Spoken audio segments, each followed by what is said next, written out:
एक बार की बात है, एक किसान अपने गांव में खेती कर रहा था। उसका गाय इधर उधर भाग रहा था। वह अपने गाय को काबू में नहीं कर पा रहा था।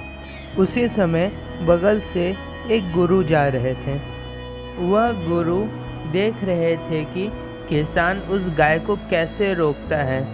जब वह गाय नहीं रुका तो गुरु ने स्वयं कैसे भी करके उसे रोक दिया।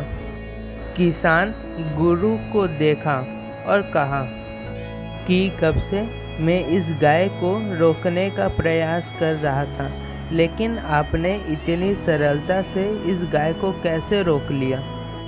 तब गुरु ने कहा कि हर काम करने से पहले सोच समझ के करो कि आखिर तुम क्या कर रहे हो और उसका परिणाम कैसा आएगा। किसान अपने ज़िंदगी से बहुत दुखी था, तो उसके मन में एक सवाल आया। उसने गुरु से आज्ञा मांगी कि गुरुजी, मैं आपसे एक प्रश्न पूछना चाहता हूँ। गुरु ने कहा कि तुम्हारा जो भी प्रश्न हो निर्भय होकर पूछो।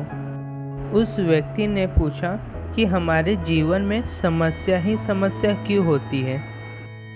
फिर गुरु कहते हैं कि समस्या सभी के जीवन में है, लेकिन आधातर समस्या मनुष्य अपने आप ही बनाता है और पहचान भी नहीं पाता कि उसने यह समस्या खुद ही बनाई है।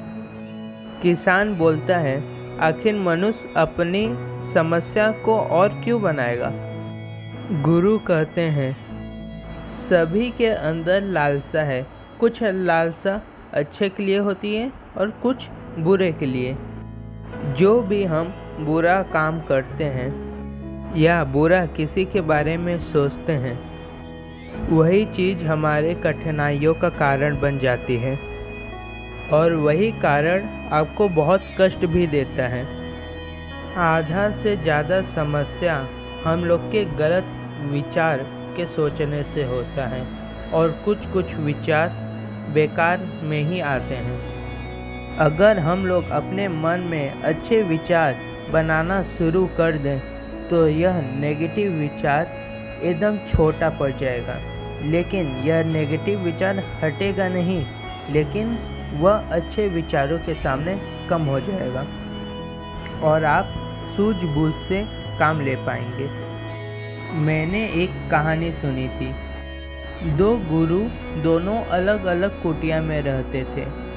उस समय जोरों सा तूफान चल रहा था। वह दोनों गुरु भगवान पर बहुत विश्वास रखते थे। उस दिन उस गांव में एक बड़ा भयंकर तूफान आया था। उस तूफान के कारण दोनों गुरु की कुटिया का छत उड़ चुका था।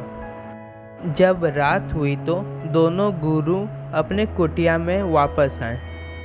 एक गुरु अपने कुटिया को देखकर खुश था और एक गुरु अपने कुटिया को देखकर बहुत दुखी था। जब रात हुई तो दोनों गुरु अपने अपने कुटिया के अंदर चले गए।